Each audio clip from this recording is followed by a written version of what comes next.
Oke, baik, terima kasih. Kita sekolah rakyat tuh ya. Oke ya.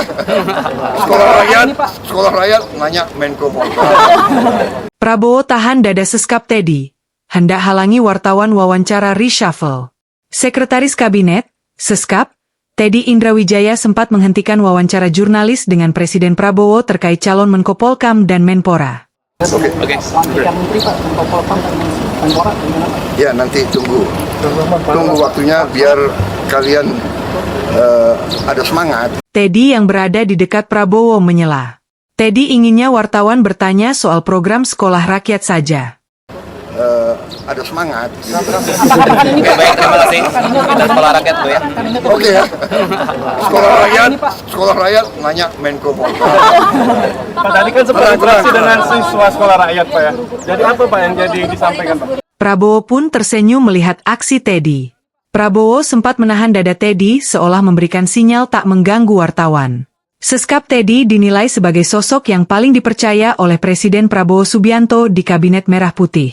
Ia juga disebut kerap memfasilitasi penyelesaian ketika pemerintahan Prabowo menghadapi tantangan. Hal itu disampaikan oleh Direktur Eksekutif Indonesia Political Review, IPR, Iwan Setiawan. Ia awalnya menyinggung terkait peran Teddy dalam penyelesaian masalah.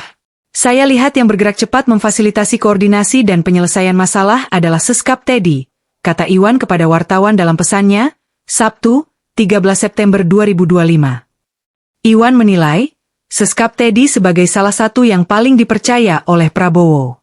Ia menyinggung bahkan para menteri menganggap apa yang disampaikan Teddy merupakan pesan dari Prabowo. Karena sangat dipercayanya, Presiden Prabowo. Kayaknya, para menteri kalau sudah dapat telepon dari Teddy, sudah seperti mendapat telepon dari Presiden, katanya. Kemudian, Iwan bahkan berkelakar Seskap Teddy lebih terasa seperti wakil Presiden Prabowo. Ia menyebut Teddy tampak lebih berperan. Bisa dibilang begitu, Seskap rasa Wapres. Kalau kita lihat lebih berperan Teddy daripada Gibran, Wapres Gibran Raka Buming Raka, ujar dia. Download Tribun X sekarang, menghadirkan lokal menjadi Indonesia.